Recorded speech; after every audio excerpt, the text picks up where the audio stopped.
Hello, Steve here from FurnaceUSA, and if you live here in Jacksonville and you're looking for a water heater for your home, you've come to the right video. We're going to talk about all the different types of water heaters that you can get for your Jacksonville home, from a hot water tank to an on-demand, also called a tankless water heater, electric water heaters, there's heat pump water heaters, and we're going to look at the various pluses and minuses of the different types of water heaters, like utility cost, price levels, noise, lifespan, etc. So keep watching this video for more information about water heaters in Jacksonville.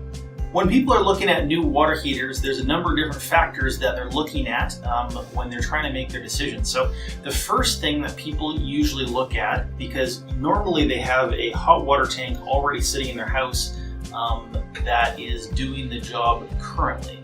A lot of times people are not removing a less common one, like a heat pump water heater or a tankless water heater. They're usually getting rid of their regular hot water tank and they're putting in one of these. So the evaluation a lot of times comes down to, do they want to keep their conventional water heater, or do they want to switch or upgrade to something else? And there's benefits and drawbacks and disadvantages to going to the different types of water heaters. So the initial one is just a regular hot water tank. So advantages of just a tank, they're relatively less expensive. So you can get one for a lower upfront cost compared to other types of water heaters, but that has a drawback.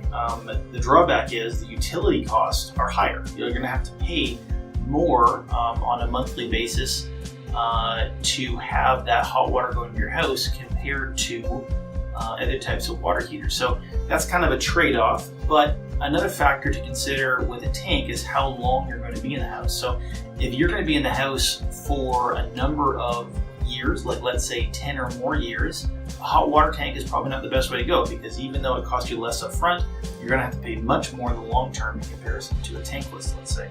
Lifespan, it depends on what area, but generally the lifespan is between 10 to 15 years. There's some little pockets where, when groundwater is really, really bad, where it can shorten the lifespan, but generally 10 or 15 years is a decent rule of thumb, sometimes shorter, unfortunately. So the other most common type of water heater that people want to get and are looking for is the tankless water heater. So there's been a massive surge in tankless water heaters over the last number of years. Tankless water heaters, also called on-demand water heaters, around the world are the most common type of water heater, but in North America they've been relatively slow to catch on. But there's huge advantages to tankless water heaters. So again, in other countries, they have a different style of piping system. So let's say in Europe, for the most part, your kitchen will have a water heater, a tankless water heater just for your kitchen. You'll have a tankless water heater just for your bathroom. So they've probably been slow to catch on in North America because our plumbing systems are all interconnected. The entire thing is all built together. What that means is you need to have a much bigger, more powerful water heater. Because if you think about it, let's say there's somebody having a shower, there's another person doing laundry, there's another person doing the dishes.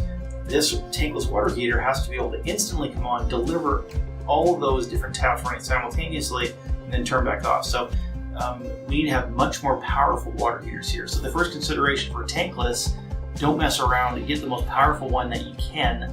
You can always turn a tankless water heater. You can just use part of its capacity, but if you buy one that's too small, there's nothing you can do. You need to basically put in a secondary tankless or add a hot water tank to help the tankless, which then you've wasted all of your money down that direction. So advantages and disadvantages towards a tankless: utility costs, absolute rock bottom that you can get in terms of gas water heating.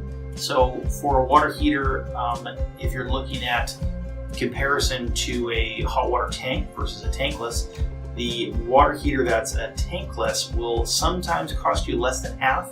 Sometimes, it's being argued that they can spend, 40% less utilities as compared to a hot water tank, so significantly less. They last much longer, 25 years. Here's the downside: they're more money up front. They cost more money in the beginning. So one smaller consideration for tankless, which some people make it so that they shy away from the tankless water heater type, is that they are a little bit noisier depending on your installation. So if you need to install one if your furnace room is right back down to a bedroom and you mount the tankless water heater back down to a wall, you can get some sound coming through that wall from the tankless water heater. So those are just a few considerations. They last much longer. If you're only going to be in the house for a short period of time and you don't think the people who are going to be buying your home will give you more money or more value towards a tankless water heater, I think they're a little bit overkill in that circumstance. But if you're going to be in the house for a period of time, they're a great investment. So another type of water heater is just the electric water heater. So the electric water heaters, they work great. They deliver the water to your tap fast. They're super cheap with a huge downside. So they have massive utility costs. So the highest utility cost that you can possibly get of the different types of water heaters. So, but they're cheap, you can put them in a closet, they don't need exhaust venting, there's all sorts of advantages, but with a big downside of high utility costs. And that brings us to a different form of electric water heater. They're called a heat pump water heater. So I think they're a great technology. I think they're a newer technology, and I think there's still some stuff that needs to get worked out of them before they're amazing. Because what I've seen before, what a heat pump water heater does is absorb heat from around it and put it inside the water inside the tank. The downside of that is it literally sucks the heat out of the area around it, making it colder. So that's a bit of a downside. If you can put them in a place where it doesn't matter that you take the heat away from it, great. A downside to them, they're expensive, right? They cost as much or more than a tankless sometimes, but they only have the lifespan of a regular tank. So I'm not a huge proponent of them. In my opinion, personally, I'm not a huge proponent of a heat pump water heater at this point in time. Maybe the technology is going to greatly improve over time, but I don't think it's there quite yet. So I hope you like this video about water heaters in Jacksonville. I hope you're able to learn something from it. To get a quote from us, just click on the link in the description below, or just go to FurnaceUSA.com or give us a call on the number that you see on this page.